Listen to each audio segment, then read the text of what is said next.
Hello, apologies. I'm a couple of minutes late. Technical issues, shall we just say. So, hello, welcome to the live. Happy Tuesday morning. If you are watching slash listening on replay, hello. Let me know uh, where you're tuning in from and when you're tuning in, for that matter, down in the comments. It's good to say hello and chat with you all on these little live chats or catch ups for that matter.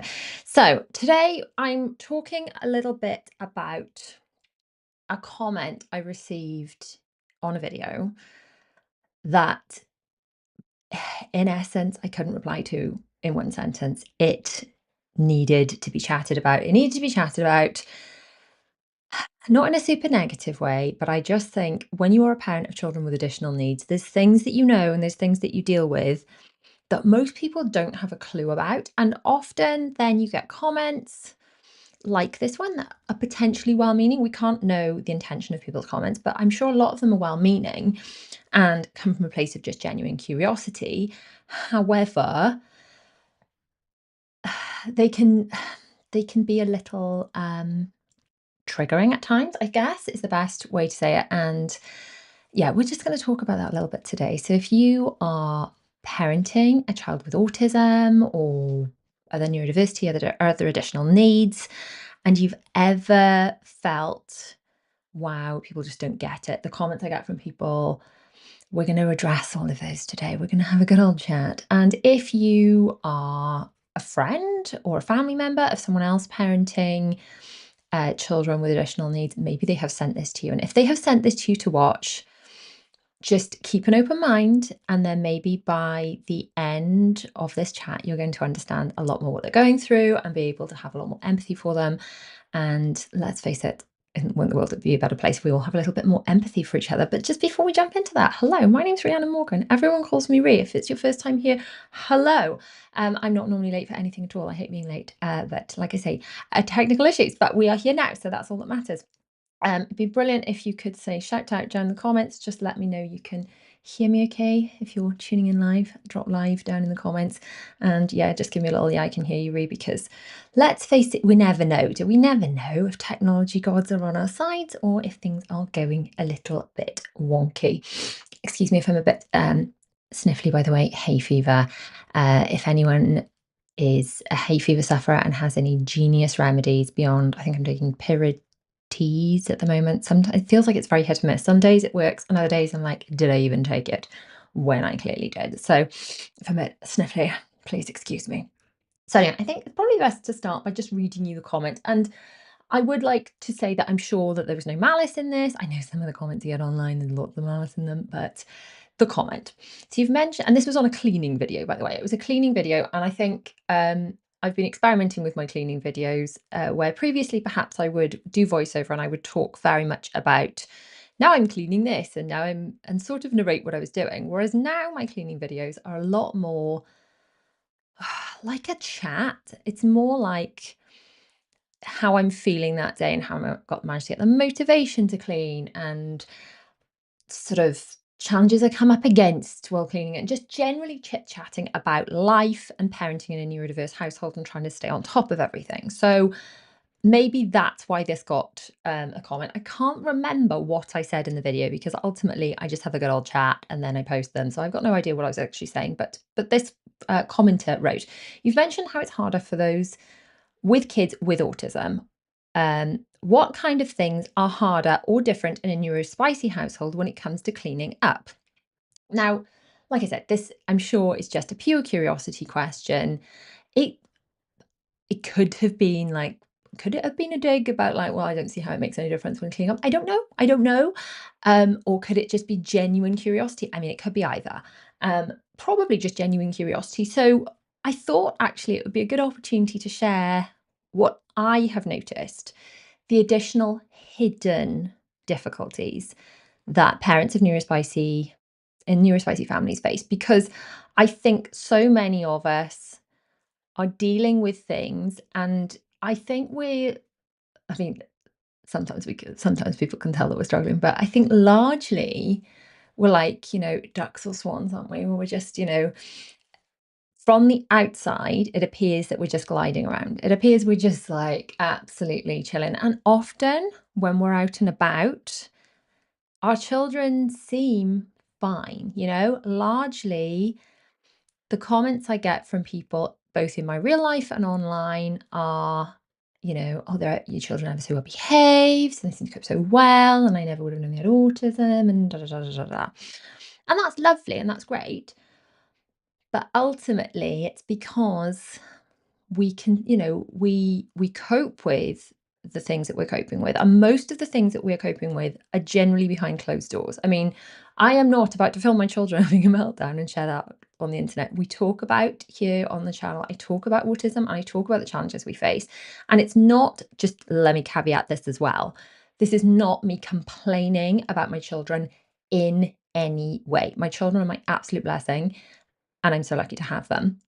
However, I think it would be unfair not to acknowledge the additional challenges that parents of neurospicy children face, because when they become hidden struggles that we just have to cope with, we are then comparing ourselves up against parents that don't necessarily have these challenges and perhaps have more support for reasons I'm about to go into. And then we're like, well, why am I struggling so much? Why do I feel like I'm failing? And actually, hopefully by the end of this, we're gonna just, we're gonna feel a little bit better. So people in the comments are saying you can hear me. I'm thrilled. I'm so thrilled about that. Thank you so much to everyone said that. So hi Suzanne, Kelly, Lee, Amanda, Kathy, Joanna. Thank you. Hello. Thank you for joining me live. So by the way, if you are watching on replay, do say hi in the comments. And if you are listening to the podcast version of this, because yes, I am popping this on my podcast as well. I think there's some sort of way you can send me a message on there. You can send me a message, or you can head over to the YouTube channel and share and join the conversation of that. So if you're listening, you've got some stuff you want to say, head to the YouTube video. I will try and remember to link that in the description of the video and the podcast episode, and you can join in the conversation, because I do feel that the community here is amazing. Everyone is so supportive. And by the way, you can always join my community. There is I've got an organised life club, which is a membership. There's also a free element of that as well. If you just head to mummyof4.com/join, then there's an extra little community you can be a part of over there. Okay, so why is it harder to clean up when you've got children with autism? And really, the answer to the question is it's not about cleaning. Okay, it's not about complaining. Like I say, it's this isn't about complaining. Sorry, I kind of want to I want to hammer that home before I go. Just gonna be so careful whatever you see on the internet. Oh, she's just whinging about a child. I am not whinging and complaining. I just want to highlight these challenges and difficulties because I feel it would be unfair to ignore them to so many people out there that struggle. So let's just start with cleaning and tidying as one of the basic challenges. But ultimately, I think one of the challenges with cleaning and tidying is there's so much else going on. There's so much else that needs doing that by the time you get to the cleaning and tidying, you've run out of energy and bandwidth. And I think that for me is the largest challenge with cleaning and tidying. It's just there's so much else fit into the 24 hours that it doesn't leave as much time for the cleaning and tidying. But on top of that, I've just got some notes down here. I've got sensory overload as challenge. My children especially are pretty good at kind of mucking in and cleaning and tidying when we're reasonably on top of things. So if their rooms are pretty tidy and in order, they're quite good. Our youngest is 8 now. They're quite good at staying on top of that. So when we are at the stage where we're organized and we're at the stage where things are clean and tidy, and we're at the stage where we've got routine, they change their beds on the same day each week. They're pretty good with that because let's face it, my kids with autism thrive on routine. However, when things slip and we're out of routine and then suddenly they're asked to clean, like to help clean up or whatever on certain days, then they find that really challenging. And also when the mess gets too much. So when we haven't cleaned up and tidied up at regular intervals, it becomes totally overwhelming. So my kids definitely do better with like little and often approaches than when they're in a huge mess and they just don't know where to start. It's full on sensory overload. For me, executive dysfunction, I guess, as someone who's diagnosed with ADHD at 40 and 41, I was diagnosed last year. One of my biggest difficulties with it, and I notice this so much more when I'm tired and my executive dysfunction, which I didn't even realize I had. I thought I was just dippy. Okay. For a very long time, I thought it was baby brain. I thought it was, I'm like this because I've got lots of children. Um, but the more tired I am, the worse it gets. And a really good example of this was just trying to do the most basic of tasks. So I bought a lasagna from Marks and Spencer's, which are yummy, by the way. It's just the most easy dinner and it's absolutely delicious. And it was one of those evenings where I just needed like something to just feed the children. But I'd been up early for 2 days. So for 2 days, I had a lot on. I knew I had lots to get through. And I woke up at one day I woke up at 4. I normally get up at 5 anyway. And the other one day I woke up at 20 to 4. Both days by 4 o'clock, I was like, I may as well just get up. So I got up and worked because I knew I had lots to catch up with. So suffice to say, by the end of day 2, I felt and if you've had small babies that haven't slept, you'll understand how this feels. I felt almost jet lagged, and it was so reminiscent of when I had small babies. And I was on the phone to my best friend, which I often do. I'm often on the phone when I'm doing things because otherwise I get bored and I wander off and do something else. And I was supposed to be putting lasagna in the oven. I was literally supposed to take it out of the fridge and put it in the oven.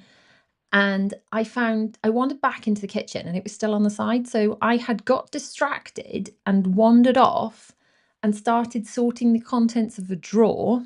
Now, really, what I should have been doing was sitting down. I was blooming tired. I should have just been going to bed at the earliest opportunity. But I was basically in the middle of doing something and then I just started doing something else without finishing it. And this is something, if I don't really stay on top of things, that I know I do.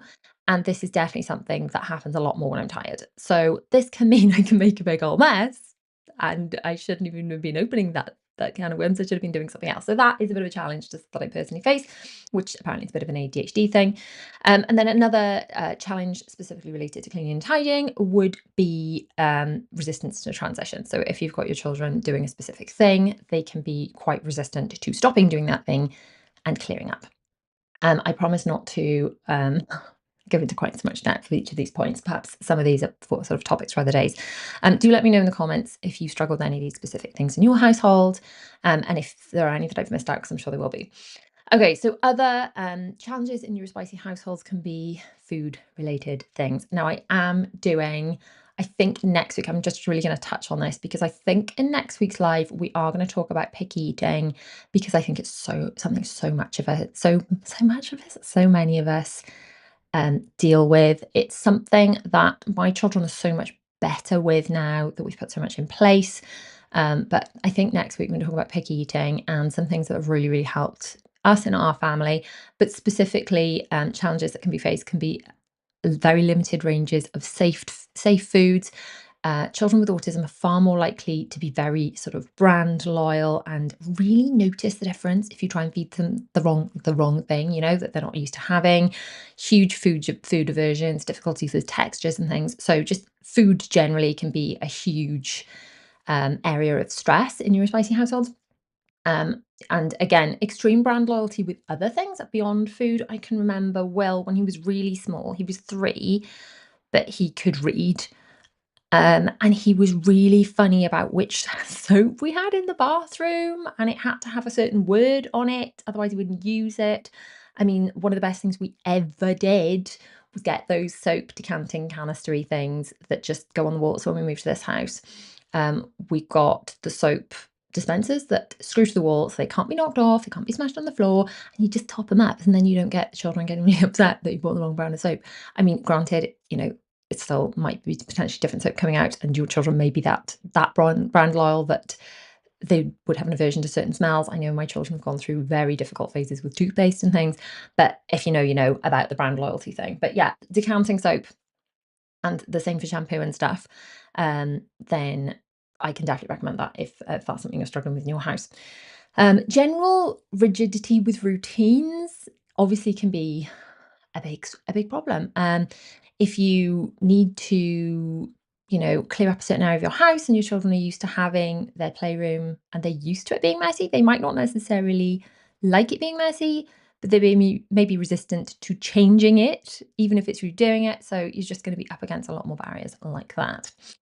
Okay, masking all day and then melting down at home. This is probably one of the biggest challenges that I have faced with my children. So, if you've got children that mask specifically in school, so sorry, I'm going to have to just do that to my nose. Oh, hay fever. That's really unattractive to on camera, isn't it? Sorry. Apologies. It's better than sniffing. Okay, beyond nose wiping. So, masking all day the melting down at home is a real challenge because when you're trying to access help for your children, you need support of other humans, specifically other people that take care of your children. So, generally, that would be if your children are very small, daycare, but generally, it's going to be when they get to be school age. And if your children are like mine and mask, which just basically means acting in a way that doesn't feel natural to them, that they feel is trying to get them to conform to these neurotypical kind of ideas and behave in the way they feel they should behave and not react when they are upset and basically stuffing in the meltdowns. That's what it is. So masking would be just not reacting in a way that feels natural and thinking, no, no, no, I don't want to do that because I can't do that because I'm in school. And then they stuff it all in and then it all comes out at home. So this is problematic, obviously, for a number of reasons. Number one, it's like a pressure cooker. So when they get home, everything they've been stuffing in that hasn't been processed comes out, and you end up dealing with huge meltdowns. And if things are being dealt with like that, and they've got very kind of good girl, good boy persona in school, and they're stuffing it all in, and all the teacher is seeing is maybe a quiet child, but they're not seeing any problems. And then you at home are dealing with very challenging behavior, very upset children. And you're trying to say to the teacher, hey, this is what we're dealing with at home. And then you just met with, wow, I didn't see any of that in school. And they're looking at you like you've got two heads and you're clearly bonkers because it's like you're describing a different child. So this is hugely frustrating because you're not able to get the help you need. But it's also just really upsetting to see your child like that because, I mean, it's like, I can't remember which very famous scientist said, but energy can't be destroyed, can it? It can only be sort of transferred or transmuted. So if that stress has occurred in them in their bodies, if they're not processing that in the moment because they feel they can't because they've got to mask, it's got to come out somewhere, and it'll come out when you're there at home with you and they feel safe, which is as it should be. In that it's great that they feel safe with you at home, and it's great that they don't have to mask with you, their parents. But that's so challenging because you're seeing your child so very upset. Whereas if perhaps they weren't masking in school and they were able to express themselves, then they're going to not be melting down so much at home. They're not going to feel so utterly wiped out. I think it must be so tiring. I think it's a bit like, must be like performing and being on stage all day, just, yeah, maybe you're you, but you're not exactly you. So I suppose it's a bit like when I've been vlogging all day. Okay, let's just take this example. So this isn't masking exactly, but if any of you have ever met me in real life, or any of you know me in real life, it's really lovely that like whenever I hear, "Really, you're exactly the same," because I am. I don't put on anything. I am just myself. However, I'm still on, I suppose. When I'm talking to the camera, I'm having to think a little bit more about what I'm supposed to be saying. By the end of those days, and if you've ever watched the end of a Disney vlog or a theme park trip, I'm kind of talking rubbish. It's like my brain can't quite hold it together anymore, and I'm just I can't. I'm not talking any sense. And I suppose it's a bit like that for the children because then they sort of laugh at me when I turn off the camera at the end of the day and I go, "Ugh." So I go from being like, "Oh, yeah, thanks so much for joining us," and then I go, "Ugh." And they see it then as, I change a lot when I turn the camera off. And it's not that I've changed. because I'm still me. But I guess it's just trying to be the best of me or the most energetic version of me. And then when the camera goes off and I'm in private, then I don't need to be the most energetic version of me. And I suppose that level of tiredness must be similar to children with autism asking in school all day. I can only assume. I don't know. Just trying to kind of draw that parallel. Or just, I suppose, when you're just in work all day and you've got to be in the office and just being polite and professional and things, and then you come home, it must be similar to that, but perhaps more in like an office that if you can imagine an office where the lights are a bit wrong and too bright and people don't really understand you. Just an office you're not comfortable in. An office that isn't designed for you.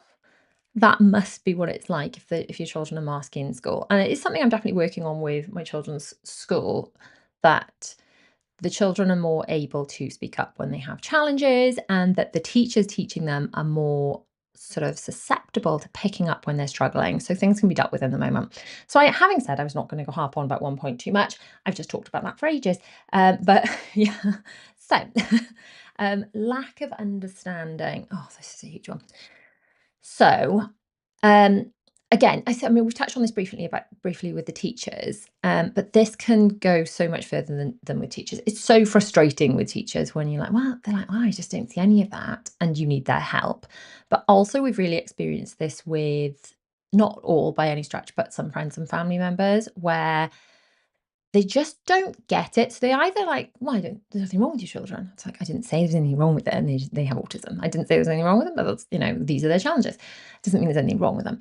You either get people and this can generally be much older relatives. I know, this is what we experienced at least, when the children were first diagnosed, having very negative kind of reactions, like, "Oh, no, no, no, no, there's nothing wrong with anyone in our family, nothing wrong," sort of not wanting to acknowledge anything. And that, especially when you fought quite hard to get understanding for your children, to get them assessed, because like we don't want our children to be diagnosed, because that's something else that people say. I don't know why you'd want them to be diagnosed. It's like, well, I don't want them to have any challenges at all. I want them to have the easiest life that they can possibly have, with no one ever being mean to them. I don't want them ever to have so much as a cold or a sniffle. I don't want them ever to have a bruise. I like nothing. I want them to just have the easiest life where they have zero challenges, but that's not real life. And everyone has challenges of some description. Some people are slightly short-sighted, some people are slightly hard of hearing, some people just really struggle with like coordination and just can't throw or catch a ball for the life of them. Raise your hand if that's you. Some people have, very difficult spatial awareness stuff and reverse park again, just I don't think there's a label for that. It's just challenges that people have. Some children are really like just cannot get maths at all. And some children are dyslexic or just really struggle with reading. Everyone has their own challenges. And we don't want our children to be diagnosed with anything at all, because we don't want them to have challenges. But what we do want is, if there is a challenge they have, we want it identified. And I think there's just that comment I've seen so many like little posts and things on social media about things that talking about like zebras and horses and things, and saying about not wanting to label your children. It's like, well, if you're a zebra, you're a zebra, that's cool. But if you're a zebra and you're just like, why am I such a weird horse? That can be really hard. It's like, why am I, when you're trying to be something and trying to fit into something, just feeling like you're not that and you're weird, that's so much harder. I just, for such a long time, thought I was just dippy, disorganized, flaky. I really struggled with sticking at things. Like so many of my character flaws that I berated myself for, like if I'd just realized sooner that I have ADHD, it's like, okay, well that's how that is. And now I'm so much kinder to myself. I'm so much more able to look at what's in front of me and think, okay, well, I know I'm going to struggle with that. I know I'm going to struggle with this. So therefore I'm going to put these things in place and my life's going to be easier. So ultimately, when you are dealing with friends and family members, like, oh, I don't know why you want to put a label on them. Well, that's like the Einstein thing about, if you're judging a fish by the ability to climb trees or whatever, it's just like everyone labels everything, don't they? Like if William, who now, by the way, is just thriving so well, but he was our first child to be assessed and diagnosed, and ultimately at age 3, he's a very different child to how he is now, was the most, with hindsight, obvious with the way he didn't mask, he was the most obvious of the children with autism. So I've lost my train of thought, and that's helpful, isn't it? Hello, ADHD brain. Yeah, so Will, um, yeah, totally gone. Oh, for goodness sake, Ree, that's super helpful when you're going live, isn't it? Super helpful. I was talking about Will, talking about how he was. Oh, it'll come back to me. It'll probably come back to me. Gosh, hello. Tell me you've got ADHD without telling me you've got ADHD. Anyway, so challenges. Oh yeah, labeling. So if Will hadn't been labeled as having autism, he definitely would have been labeled difficult, challenging, potentially naughty. I mean, he did things like when he was 3, they had like whiteboards in the nursery, and he just like hacked into the computer and was using the stuff. He could like get into the parents' areas of like iPads and stuff, because he could just, it would be like input these numbers, and it would be like 1 ONE 2, and but he could read, so he'd get into them. He would have been labeled as something, like as it happens, he was labeled with, right, he has autism, these are his specific struggles, and he was able to access, or I was able to get for him the help he needs in school. But he definitely would have been labeled as difficult or naughty or challenging, because he was, and still is, and like say was, like he isn't anymore, incredibly bright. Um, but with that comes easily bored. He had very much an attitude when he was small of, "Ugh, I don't want to do that." But like so many of the things, like I took him for an eye test when he was, I think was he 2, nearly 3, and they brought out these pictures. It's like he's just not going to respond to those. You need to use the words, you need to use the letters. And they said, we've never done that with a child this young. It's like, well, trust me, you're going to think he's blind if you bring out the pictures, because he's just going to ignore you. Bring out the letters and he'll get them all right. And he did. So when you know your child, when you know their challenges and their strengths for that matter, you know how to best access help for them. So you will get people saying, oh, I don't know how you want to label them. But that is really challenging. It's really frustrating. And it ultimately comes from a lack of education. And, we're all on our own journey, and people don't know what they don't know yet. And there was a time where I didn't know any of this, and I had such a limited understanding. Limited is probably an exaggeration. I had zero understanding of what autism actually is. And I'm still learning every day. I'm still stuck between saying, because my children prefer I have autism. Some people with autism prefer the term I am autistic. So I'm still struggling with, "Ooh, which one do I say? I don't want to offend anyone." But we're just all in this journey together. We're all learning together, and I'm not pretending by any stretch to know everything there is about this. But I'm definitely open to learning, and I hope if we can all kind of have that mindset, then the world's just going to be a kinder place for us and for our children.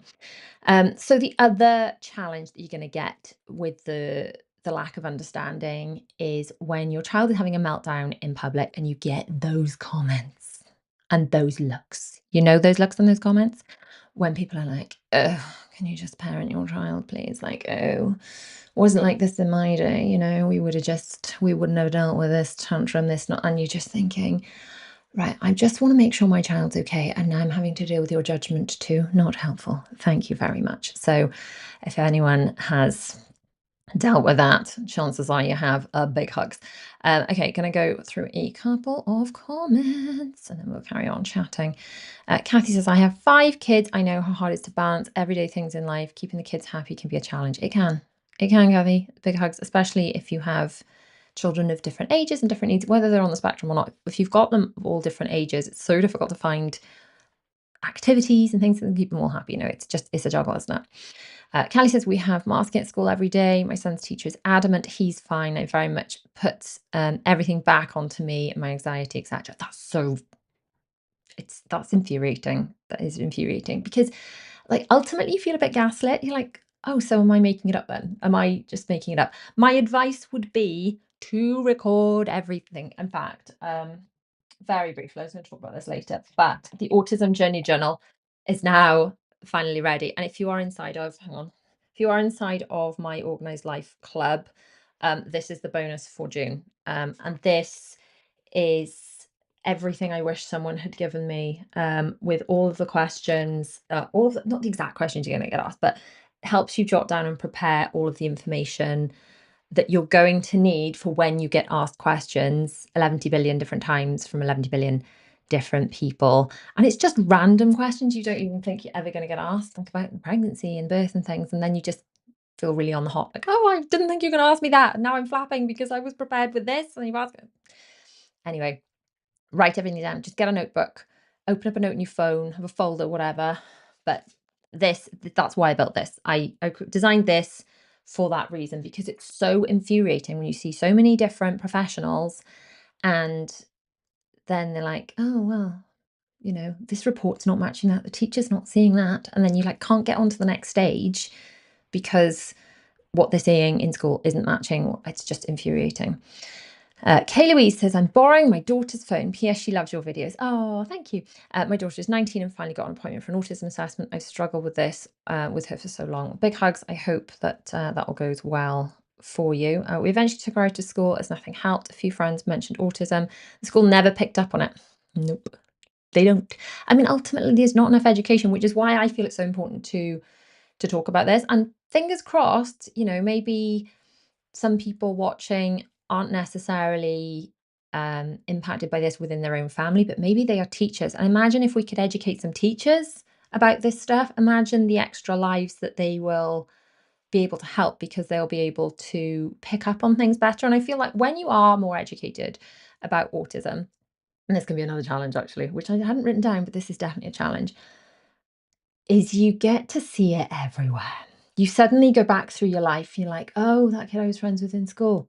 Oh, autism explains all of that. That teacher I had, that person I dated, these people in my family, you just end up going around going, oh, I see it now. And it's like suddenly you've put on your autism detection glasses and you can see it. And then sometimes, and this is one of the most challenging things, sometimes you can see children that clearly display traits and clearly have challenges that you have identified that are similar to those that got your children assessed and ultimately diagnosed. And that if that child was assessed and diagnosed and they had the help they required, both the parents and the children would have easier lives. However, it is never appropriate, almost never appropriate, I suppose. Is it ever appropriate? It's probably never appropriate to be able to be like, hey, have you thought of this? Because apparently, and in fact, if any of you are teachers, let me know in the comments. But apparently, when teachers generally approach parents and say, hey, I think we're looking at this challenge here, generally the parents will blow up and get very defensive and be like, not my child. And, so no, we can't go around going, hey, do you know what? I think your child may be on the spectrum, might really be worth looking into. I think it would really help you to understand your child and your life would be so much easier. Because we can't say that stuff because it would be considered rude, I guess, and it's just not something we can do.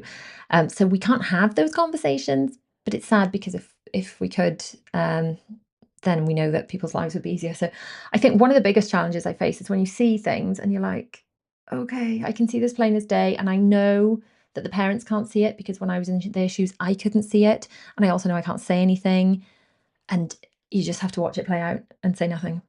And that's really hard. That's really hard, right? Kay Louise says, we eventually took her out to schools, nothing helped. Oh no, we definitely, a few friends mentioned autism. We did read that one already, didn't we? Lisa Marie James says, Wales, 10:05 a.m. Hello. I'm a single mum of 3. 2 of my children have autism. My oldest has global learning delay too. Yeah, well, then you know all about it, don't you, Lisa? Doreen says, it depends on the parenting of these children. Some adults with ADHD have developed mental health and continue with their behavior problems. Autism is a different journey. Well, Doreen, I think I mean, we all have mental health, don't we? I guess it's whether we have mental health challenges. I think we all have, and this is something that I'm, again, language I'm trying to like get my head around. Mental health is definitely something I feel quite passionately about that needs to be discussed more and more because we all have mental health, and our mental health is like our physical health. We all have physical health. Sometimes we have poor health and sometimes we have good health, and it goes through different seasons of our lives.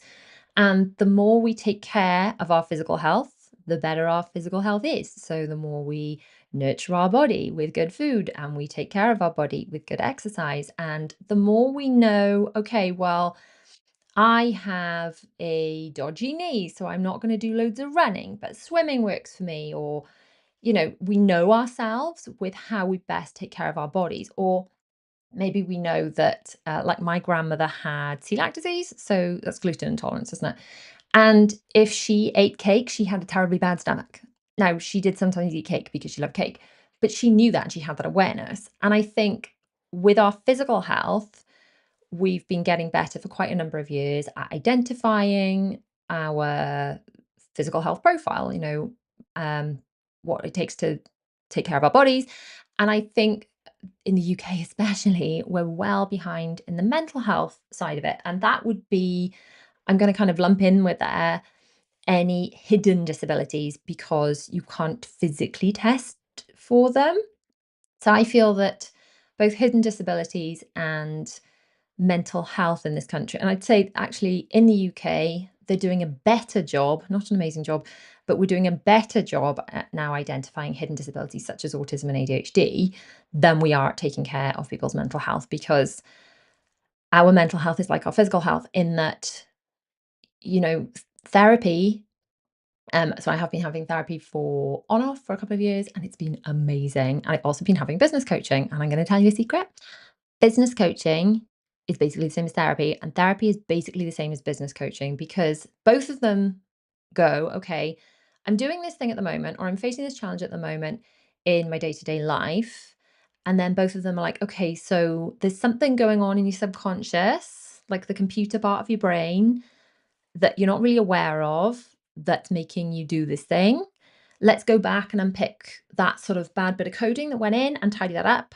And then when we declutter that, your life is going to be easier now. And that's what therapy is. And that's also what business coaching is. It's like, why am I doing this in my business? Because of this, I'm afraid of doing a live or whatever.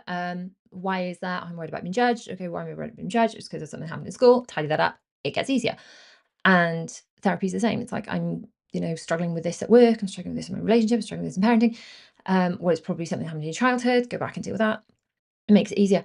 And ultimately, I think if things if things have happened and we can tidy them up as we go, my ultimate goal, like if I could wave a little magic wand, I would love it if things like neurodiversity and just understanding how our brains work was just totally normalized by the time, well, now, straight away now, but over the next few years as our children get older, that it's just totally normalized. And I feel it's coming through. I'm noticing there's even more awareness from so Dylan's now 20. I know. How can he be 20 when I'm 21 myself? I don't know.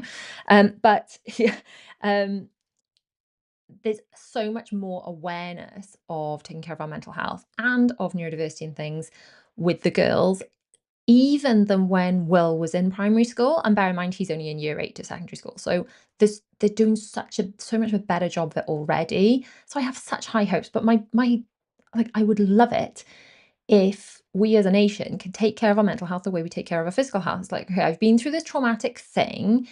Um, shall I, just brush it off and keep calm and carry on? Or shall I, get it healed and tidied up? It's like, if you break your leg, should you just like walk it off?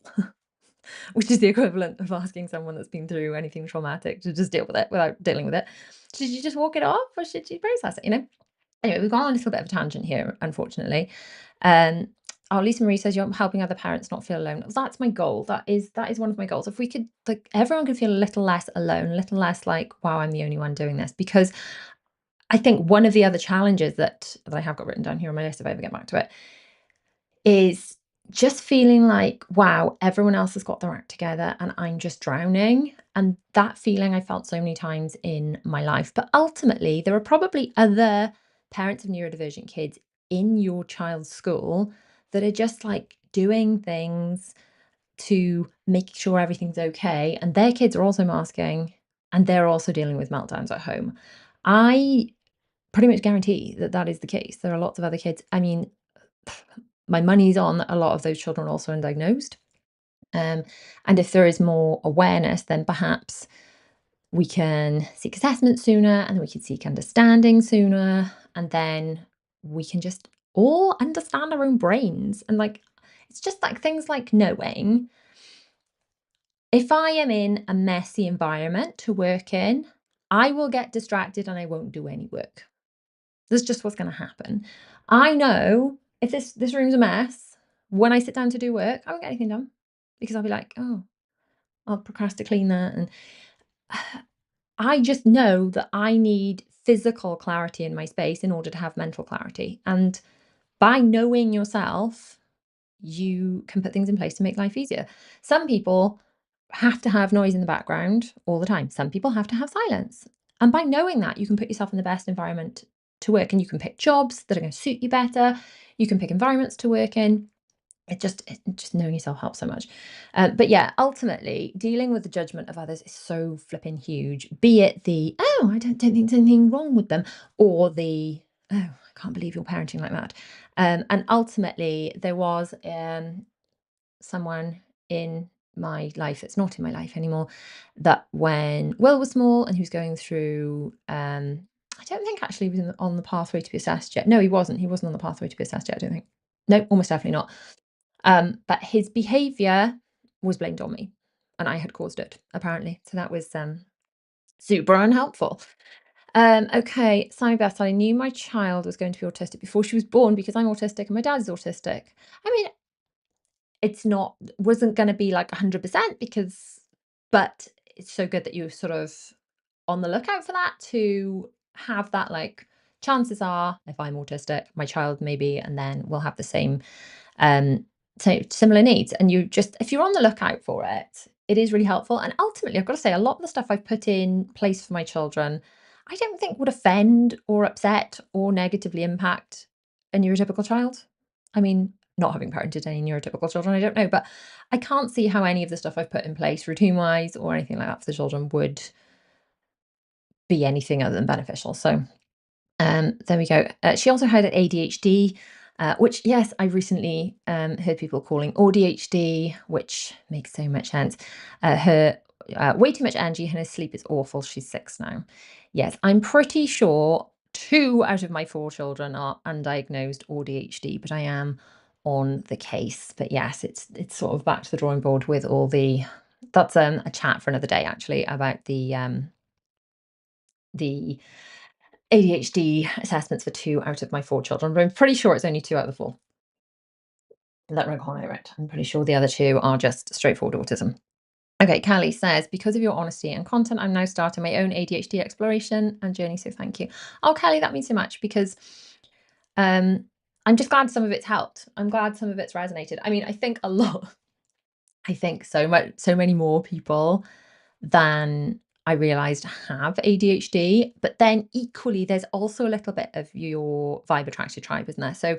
So many of the people that I follow, and by follow, I don't sort of just mean like um people on Insta or whatever. I mean people that like I've read their books and therefore I'm on their email list or watch their YouTube videos, that kind of thing. And so many of them have over the last year or so been like, oh, turns out I've got ADHD. It's like, oh, so is that why do I follow you and read your books because I resonate with you because I also have ADHD? Or is it just a lot of people in creative professions have it because all the creative ideas and things? I don't know. I'm still figuring that one out. Kathy says, how would autism affect someone with ADHD and would that make life even harder? I'm waiting for results of my daughter who's being assessed in March. I don't know what to expect. Yeah, Kathy, that's really good. I'm literally gonna write that down actually. I'm gonna write um I'm going to write ADHD. Is that how you spell it? Yes. I'm going to write ADHD down, and I'm going to write ADHD line. I actually think that is a really good entire episode to chat through because I've already like drifted off topic so far today, but I have a lot to say about that. Celine says my daughter has ASD and also inattentive ADHD, a 1 point of combined diagnosis. The ASD brain craves routine and the ADHD brain hates it after about 3 days. Yeah, that's there we go. So I said that I couldn't answer that quickly. Celine's managed to do it for me. But yeah, that's I do actually have a lot to say about that. So perhaps that's something we should chat about. Obviously, it's not something I have directly. I will answer this very briefly. A few people have said, I think I answered it in last week's Q&A as well. Have I ever been assessed for autism? Do I think I have autism? I have been screened for it. I've done lots of different screenings, and I asked when I was doing my ADHD thing, and they're like, no autism with you. It's ADHD. So, okay. And that does seem to correlate with what I understand the two of them to be. Okay. Another challenge, if specifically with autism, um, for that people don't necessarily see is literal thinking. So if you speak in a way that, let's say neurotypical speak, but I suppose I'm not neurotypical, but if you use too many kind of metaphors, similes, and things with children or people generally with autism, they may miss the point. So if you ask um, if you ask your children to do things and you give them instruction, chances are they're going to take them quite literally. So when you realize you're parenting a child with autism, you almost have to retrain your brain in the way you give instructions. And that can be really difficult and challenging. One of the things we were asked to do when Will was diagnosed was to stop asking him questions. And it was so hard to do because I just was like, how was your day? Blah, blah, blah. But ultimately, what they wanted me to do was to do one question for every 4 statements because I was modeling more language for him and it worked. So it was rather than saying, what do you have for lunch? And it would be met with nothing, or he'd just repeat the question. It would be like, well, today for lunch, I had a bagel. And then he'd be like, oh, today for lunch, I had pizza. So he'd know what I expected from him because I was modeling the language. But the challenge was having to retrain my brain. So the literal thinking, go and put, I don't know, let's think of an example. So if you like, go and tidy your whole room, and then um, there's toys all over your child's floor, and you're like, I'm going to tidy up your cars. And they literally pick out the cars from the toys and leave the rest on the floor. That's the kind of thing you do. Whereas it's like, "Oh, hang on, why didn't you tidy your room? You told me to clear up the cars. And I did." It's like, yeah, but what about all the dolls? You didn't tell me to clean up the dolls. It's like, okay, yeah. I mean, I suppose I didn't. It was implied, but they're not necessarily going to pick up what was implied. So that is something that is something that you're really going to have to retrain your brain to do, and it's quite challenging. Celine says, my daughter's teacher said it was raising cats and dogs in a class of 30, and my daughter was the only one that turned around. Yeah, like, what, there are literally cats and dogs falling from the sky? Yes, that's exactly the kind of thing I mean, Celine. Yes. Okay, extra planning. Mm. So, well, if you've ever seen like my packing videos and things, I am probably what you consider to be an overpacker, but that is because I have been in so many situations where we have got somewhere and one member of my family, either one of the children or my husband, has had a total flipping meltdown because I have not brought one small thing, whatever it was. And because this has happened, I'm like, well, never leaving the house without that again. So I now have certain things. And in fact, one of the lives I might do like what's in my go bag kind of live. Let me know if you want to see that. Like a what's in my bag kind of, because I have certain things that live in my bag because it's almost like, when you have a changing bag and you've always got like every eventuality planned. It's not that different now, especially when we're doing theme park days and stuff like that. So let me know if you want to like see a what's in my go bag thing, because especially over the summer when we do lots of trips and things, I tend to have a grab bag to go if we're just like doing day trips and stuff, just like locally.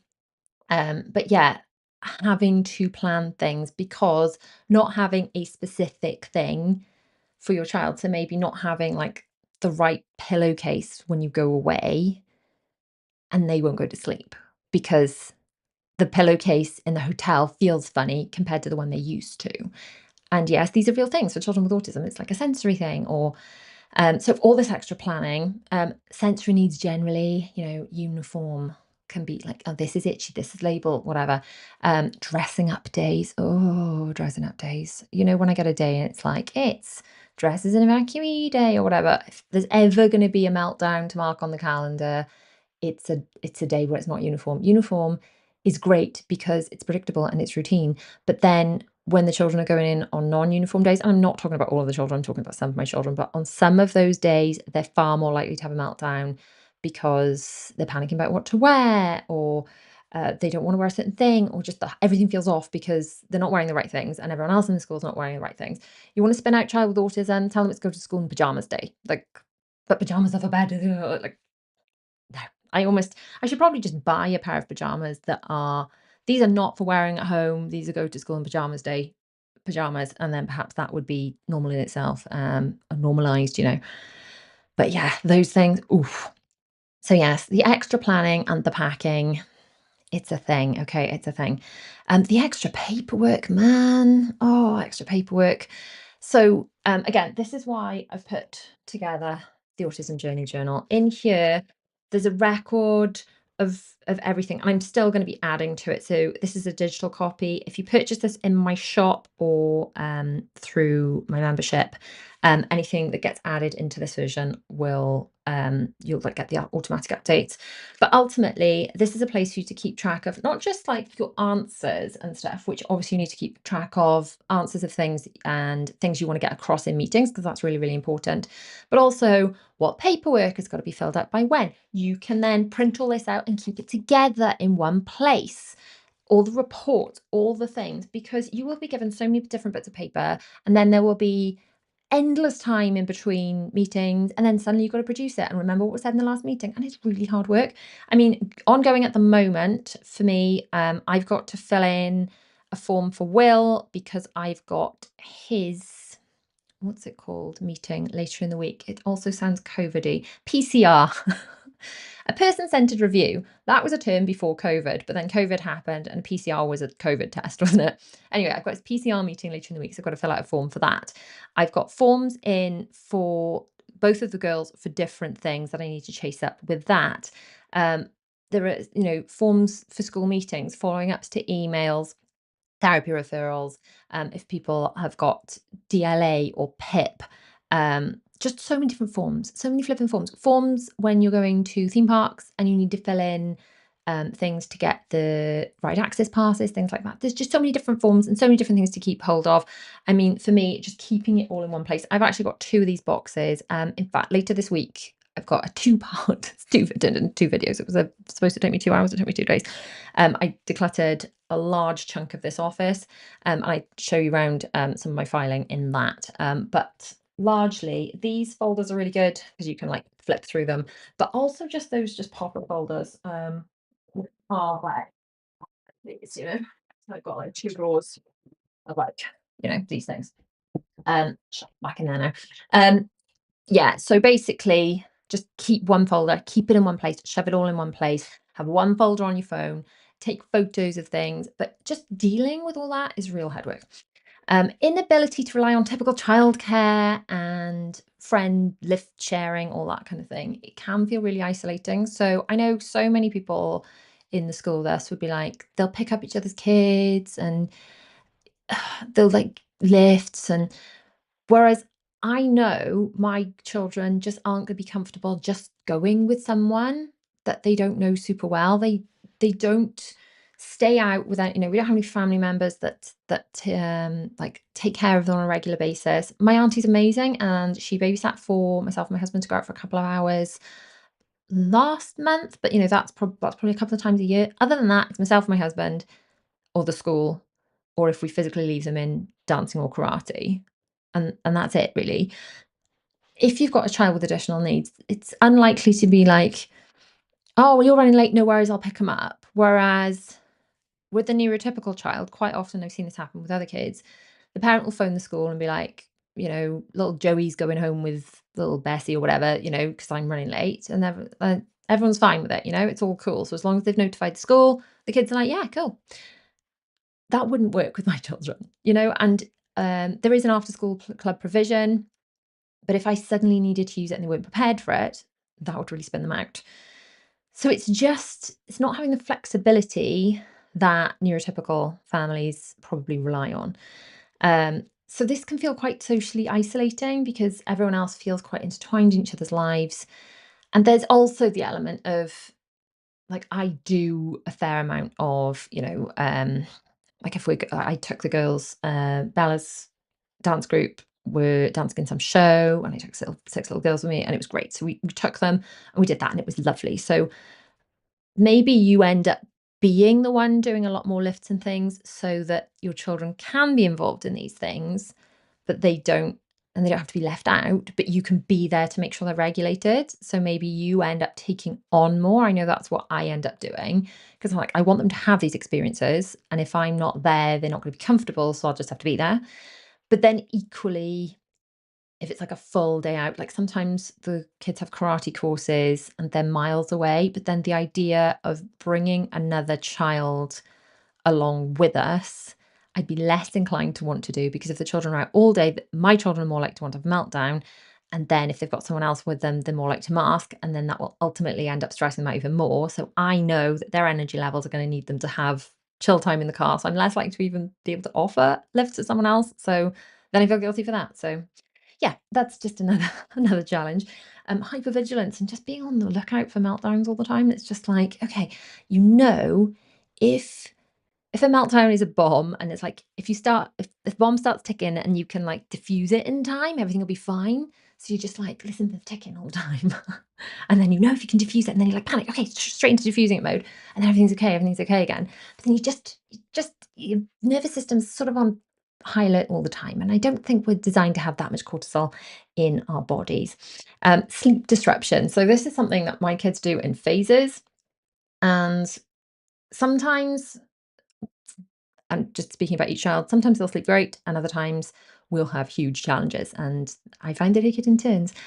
And I think one of the biggest thing is just thinking that I think back to challenges they've been to. Like one of them at one stage wouldn't eat anything unless I counted to 20 first. And that was such a big phase when we were in it. There was literally no eating until that happened. And now that's a distant memory. And I wonder how we ever got over it when it was long ago. And I can't imagine, like, what happened to that? How do we ever get into it? And it's long gone. But then when you're in a phase, it can feel so all consuming and that's all you can imagine. And yet there's also this element of eventually that phase will gone and that phase will be gone. It'll be a totally distant memory. And you'll wonder, okay, where did I can't believe we ever got into that phase and it's gone and can't imagine that behavior or challenge ever happening again. So just because you're in a phase now, maybe this is something you need to hear. Let me know if this is what you need to hear right now. But just because your child is in a phase now that you feel like they've been in forever and it's never going to change, it doesn't mean it's the case. Now, I'm not promising that this won't go and something else won't take its place. Okay, I'm not promising that's the case, but it is entirely possible that the phase and the challenge you're facing now will go completely, potentially to be replaced by something, just a new challenge. I think parenting's like that generally, isn't it? I mean, when you're in that phase of your baby doesn't sleep through the night, you can't imagine ever feeling like a human being again. You're in the breastfeeding phase and you're in the nappy phase and then the potty training phase. You know, that potty training phase, that was the worst when you're like, they're technically potty trained-ish, but if you leave the house for more than a few minutes and you go in the car, they're probably gonna have an accident. That was hell. But that was a phase, and I think autism and neurodiversity phases aren't exactly like that, but definitely some challenges that we've faced that felt so all-consuming at the time, we've moved way past and then moved into other things. I mean, very all up until reasonably recently, none out of my 4 children, none of them were impacted by, like, overstimulation from noise. I always put it down to the house being so flipping noisy. But then Zara now over the last year or so gets really sensitive to certain noises in certain situations and wears ear defenders. Our eldest, since he's been to uni, is far more sensitive to noise. It's like when he was constantly in the din of the house all the time, it just went over his head. And now because he has quiet and then when he comes home, he's more spun out by it. So yeah, some challenges ease up, some of them come in and out. It's like ebbs and flows a bit. But I think if we can just have more understanding about what is going on, and just have more empathy for each other and a bit more like, okay, understanding and empathy for what other people are going through, then the white world is going to be a much kinder place. And if we can have understanding and empathy for ourselves, I mean, if you're ever thinking, why do I want to get my shoulders asked? Labels, all this business. All I can say is, I mean, I can put you onto the interview I did with Dylan, which was on my podcast channel, where he talked extensively about his assessment. And he wasn't he was a teenager when he was assessed, and initially not happy about it at all. But the way he talked about the impact it's had on his life since, and the positive impact it's had on his life to understand himself, it's massive. So yeah, and for me, you'd think, well, what difference does it make to know you've managed this long, da, da, da, da, ADHD? But it's just the amount of kindness you can have to yourself and the amount of just understanding, right? This is what makes me happy. This is how I work best. This is how I can be more productive. And therefore, this is how I can be happier. And who doesn't want that? Who doesn't want that? A few things I want to share with you that I've got coming up. So next week we are going to talk about fussy eating. Um, I think that touches so many lives, and then perhaps we will do the ADHD maybe the week after that. Um, so, few things I've got to share with you. If you have a child that is potentially showing signs of autism on the spectrum, if you go to mummyoffour.com/100ASD, also, if you go to mummyoffour.com/ASD100, because I set both up because I couldn't remember which way around it was.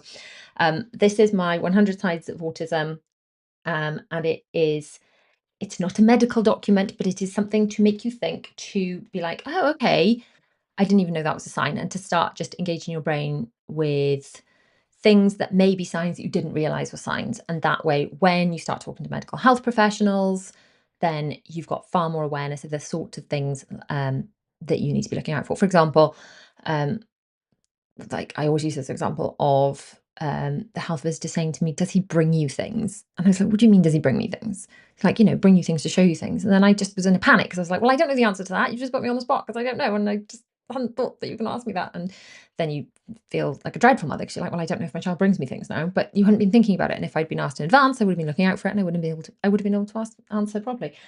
So that is a completely free guide. If you are on the journey of trying to navigate your mornings, a bit more order a morning routine, this is my free calm start guide. If you go to mummyoffour.com/routine, that's mummyoffour.com/routine, you can get that calm start guide. That's the parent guide. There are also printables for morning routine for your kiddos to use.